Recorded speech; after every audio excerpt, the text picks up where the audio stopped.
Maria Eunice was one of those women whom the world usually does not see, but who silently support the structures of life.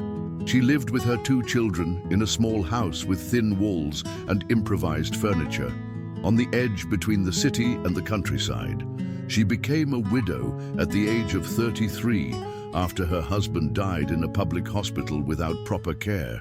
Since then, she learned to survive by making cakes and selling them at a local market 3 times a week.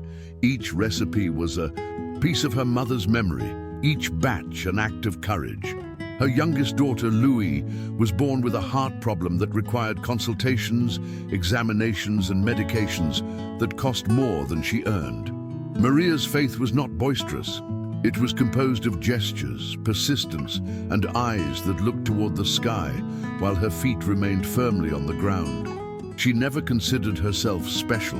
She only believed that she had no choice but to continue trying. That morning, Maria awoke before the first rooster crowed. The heat was already noticeable, even though the sky was still dark. She rose carefully so as not to wake her children and went straight to the kitchen. She set aside the ingredients with the care of someone who knew how much they cost. She mixed flour, eggs, and sugar, stirring the dough as if she were praying. While the cakes baked, Maria organized the crochet cloths that she would use to cover them, arranged the cardboard box in which she would transport them, and counted the coins for change. The gas was running out, the money was too, but her heart still pulsed with faith. She thought of Louis' consultation, scheduled for a few days later. She did not have the amount yet, but she also did not have time for despair. She left the house with the cake still warm, balancing the box on her arm and hope in her chest. The sun was rising slowly, but the weight on her shoulders was already heavy. The market began to take shape, as on all the other days. Stalls were being set up, boxes were being unloaded, and voices were calling out to customers. Maria chose a spot near the school wall, as she always did, and arranged her little setup with 2 planks, a canvas, and the faith that today would be different. The flow of people was weak. People walked hastily, looked to the sides, but few stopped. The heat increased, and the shade diminished. The cakes exuded a sweet aroma, but they seemed invisible to the hurried eyes. Maria counted the coins in her pocket and already made mental calculations. What should she buy for dinner? Would she be able to pay for half of the consultation? It was at that moment that a man appeared. He wore a light-colored suit, a straw hat, and possessed a calm look that contrasted with the surroundings. He stopped, took a piece of corn cake, tasted it, and said, "It is delicious. God sends word that he hears you." He left a high-value note on the plank and departed without waiting for change, without saying anything further. Maria took a while to react. She looked at the note as if she were witnessing a piece of heaven fall to the ground. Her heart raced, her hands trembled. Time seemed suspended. This was not merely a sale or a kind gesture. It was a direct, intimate response to a prayer that she herself was no longer even sure she was offering. She carefully placed the note in the pocket of her apron, and for a moment felt the weight of the past few months begin to dissolve. She ended the day at the market with renewed enthusiasm. She returned home walking more slowly, as if she wished to savor that moment of respite. When she arrived, Louis was asleep. Maria sat beside her daughter and caressed her hair. She said nothing. She only smiled. That night, she lit a candle on the improvised altar that she kept in the kitchen, and for the first time in a long while, she asked for nothing. She simply gave thanks. With the donated money, Maria paid for Louis' consultation and purchased enough ingredients for another 2 weeks of production. At the next market, she set up her stall with the same care as always, but something was different. The smile came more easily. The breathing hurt less. It was on that day that Donna Helena appeared, a woman with firm speech and an analytical gaze. The owner of a well-known bakery in the city, she sampled 3 types of cake and was impressed. "Do you make cakes by order?" she asked. "I do indeed. replied Maria, almost without a voice. Then I want 20 cakes for Monday. We will test them with the customers. Maria nodded and noted the order on a piece of cardboard. She returned home with her heart pounding. It was the first time that someone important had placed their trust in her work. It was more than a sale. It was a chance. Maria spent the weekend preparing the largest batch she had ever made. She cleaned the kitchen, washed every pan, and set aside the prettiest cloths to cover the cakes. She worked in silence, focused, with a kind of hope that mingled fear and gratitude. On Sunday evening, when she went to light the stove to finish the final batch, she did not hear the crackle of the fire. The gas had run out. She sat on the edge of the sink and for a moment felt the ground give way beneath her. After everything just now. The clock read almost 9 in the evening. She contemplated giving up, but she remembered Teresina, her neighbor. With eyes moist, she knocked on the door. "May I use your stove? It is for a good reason." Teresina did not ask any questions. "Of course you may, my daughter. Come in." And so, amidst borrowed pans, spilled flour, and the sweet scent that invaded the street, Maria completed her delivery. On Monday, she arrived at the bakery with the cakes still warm. She delivered them carefully, as if she were handing over a part of her own soul. Donna Helena smiled, thanked her, and said that she would inform her if the customers approved. Maria left with her heart in her throat. That afternoon, the response came. "Everyone loved them. Prepare 20 more for Friday." Maria cried in silence. It was not only about the cakes. It was about what they represented. Her strength, her faith, her insistence on continuing. The orders began to increase. In a short time, Maria could no longer manage alone. She called a cousin, then a neighbor. Her kitchen began to transform into a small network of women who knew the value of a second chance. But as life usually does, along the way, a new challenge emerged. A well-dressed man appeared at her door, claiming to represent a company interested in the land on which her house stood. He promised money, pledges of progress, improvements for the neighborhood.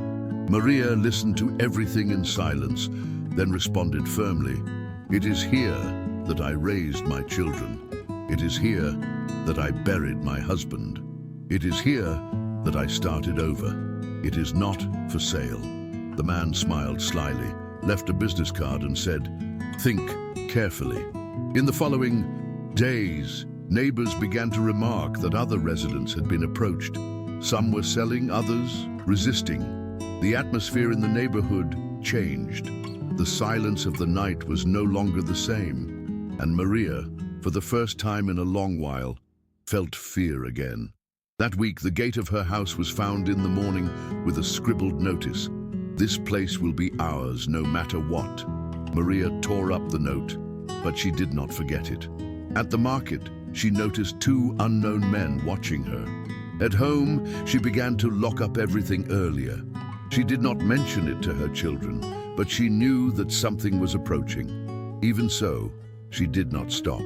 She continued making cakes, delivering orders, taking care of Louis, keeping the house clean, and sustaining her faith. She prayed every night, not in fear, but with resilience. She asked for protection, but also for discernment. She knew that when one has little, even the little frightens those who have much. In the early hours of Thursday, she awoke to the smell of smoke. The small storage area where she kept her ingredients was on fire. She ran, shouted, and threw water. The neighbors helped. When the fire was extinguished, only the charred skeleton of what had been built with so much effort remained. Maria sat on the floor with her hands dirty with soot, her eyes fixed on nothing. Louis embraced her from behind. "Mother, we will manage again." And at that moment, as on so many other occasions, Maria understood. That was what made her never give up. It was not only faith, it was the love that surrounded her, which kept her standing even when everything around her burned. The day after the fire, Maria awoke not knowing where to begin. The house still smelled of smoke, and the absence of ingredients in the pantry was as tangible as the pain in her chest. But before despair could completely settle in, people began to knock on her door. Donna Teresina arrived with a sack of flour. Then Mr. Roberto came, bringing eggs and sugar. A woman from the market brought packaging that she no longer used. In a few hours, Maria's kitchen was filled with people and donations. No one spoke much, but their gestures said everything. It was more than solidarity. It was a collective shield against fear. With everyone's help, she cleaned what remained of the storage, improvised shelves, and began again. The first cake after the fire turned out uneven, but Maria cried upon sensing the aroma that filled the house. It was the perfume of surviving faith. In the following week, production returned with full force. Maria began teaching other women in the neighborhood how to make cakes. Some came out of curiosity, others out of necessity. In a short time, the kitchen transformed into a small school. She shared the recipes, the secrets, and the care that went into each batch. But she also shared her story, her pain, and her persistence. It was as if, by teaching the proper way to beat the dough, she also taught how to face life head-on. The community grew stronger around her, not only through empathy, but because they saw in Maria someone who refused to lower her head. And that was rare, precious, and contagious. Her name began to circulate throughout the city. Orders increased. A local newspaper published a small article with the headline, "Woman transforms pain into sweetness and resistance into a recipe." But the problems were not over. In the same week that she received a large order from a downtown confectionery store, Maria found a note attached to her door. "Tell the cake woman that her time is running out." It was a clear threat. She showed the note to Ricardo, a young lawyer whom she had met at church. He already knew her story and had offered free legal assistance months earlier. Now, there was no longer any possibility of delay. Ricardo reported the notes to the police, contacted the public defender, and secured a meeting with representatives of the city government. The case was presented clearly. Maria did not desire revenge. She wanted peace. She wanted to be able to raise her children without fear. She wanted to continue working and walking the streets safely. And above all, she did not want anyone else to have to experience that. The response came days later. A patrol car began circulating on the street at alternating hours. The press returned to covering the case. The pressure for her to sell the land suddenly ceased. No one else appeared with proposals, and the rumors vanished. It was as if, by speaking out, Maria had ceased to be an easy target. The sense of relief did not come immediately.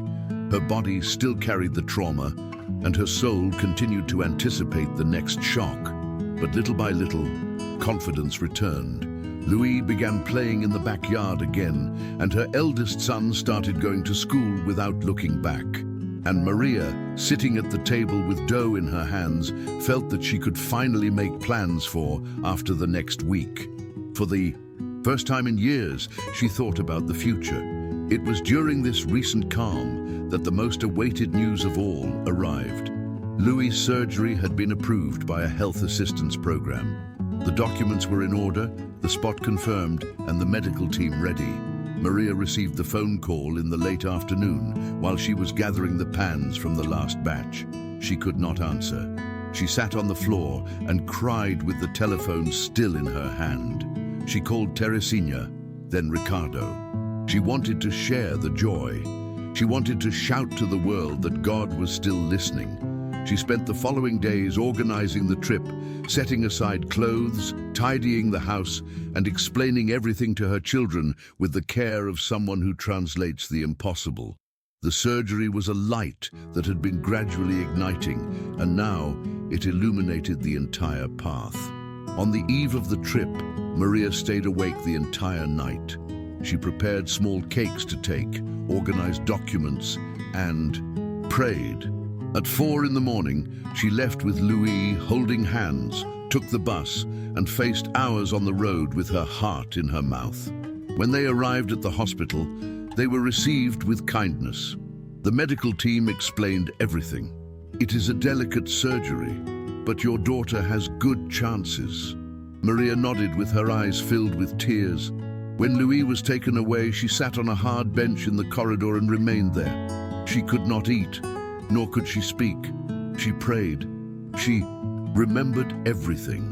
The nights she stayed awake listening to her daughter's weak breathing, the times when she had to choose between buying bread or medication, the man with the hat who gave her the note and said, "God sends word that he hears you."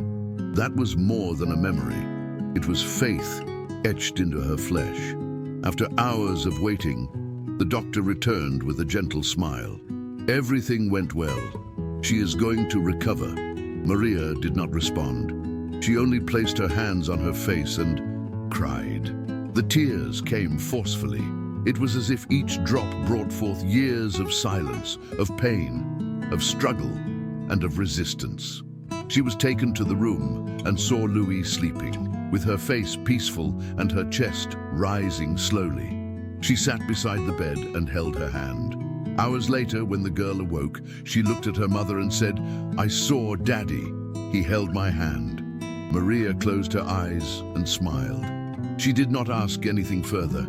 Some things one only feels, and that was a confirmation.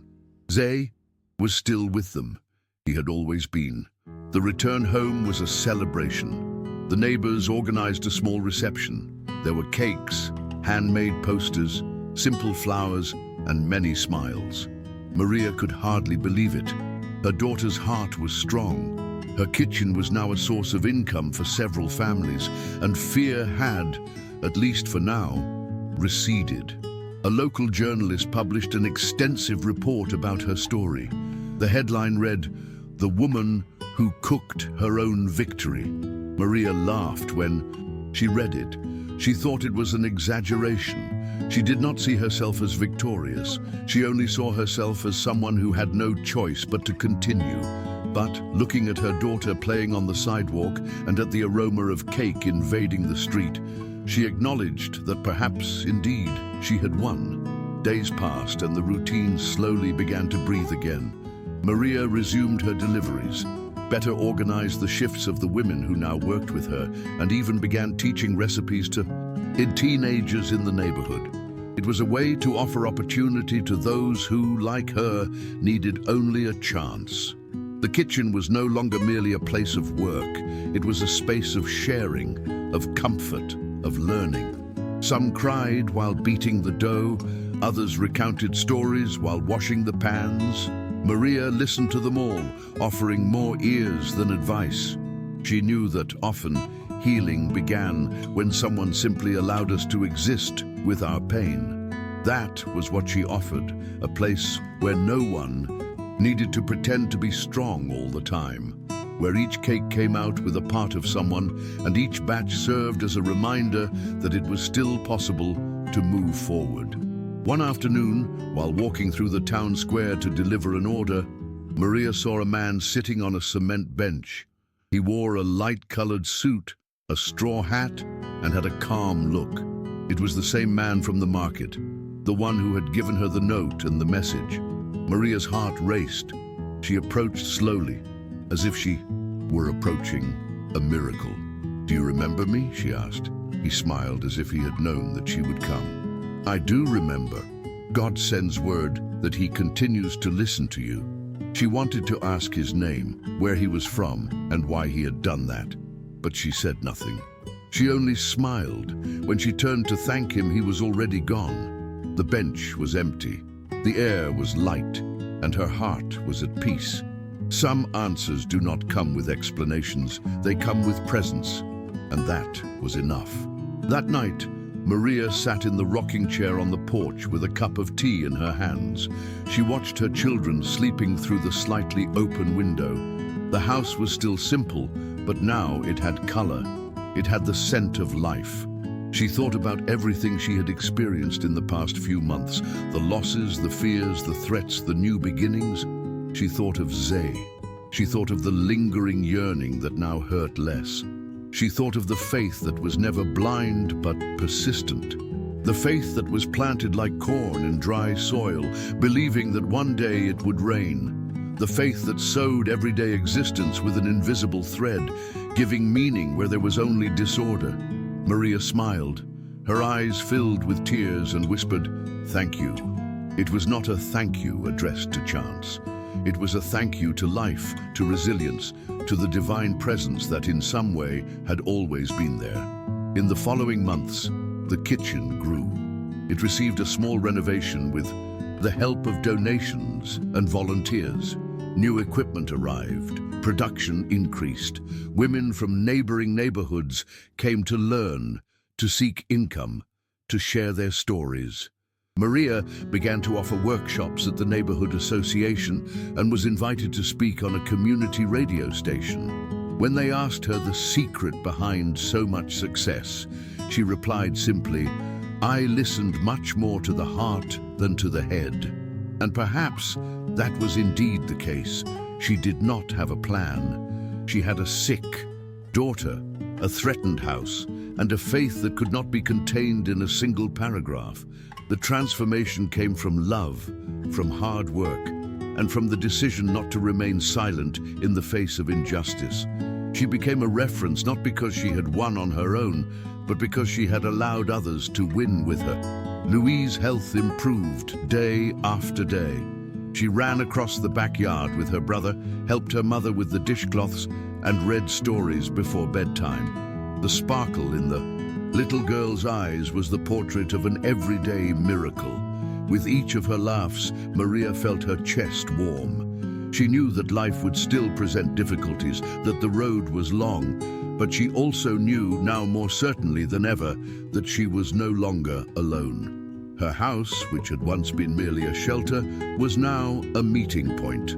Her kitchen, which had once represented solitary resistance, was now a collective path. And her story, which had once been solely one of pain, was now also an example. Maria did not seek recognition, she sought meaning, and she had found it. One day, while cleaning the stove at the end of her workday, Maria paused and observed the silence of the kitchen. She was alone there for a few minutes.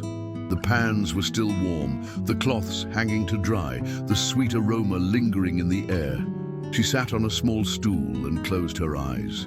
She thought about everything, about the day of the fire, about Louise's hand gripping hers before the surgery, about the smile of the man on the bench, about the neighbors who had come with sacks of flour, about every tear shed, about every forced new beginning. And there in the silence, she became certain that her faith was not in grand miracles, but in small gestures that save. Like a warm cake on a difficult day, like a note of support, like a hand extended at exactly the right moment.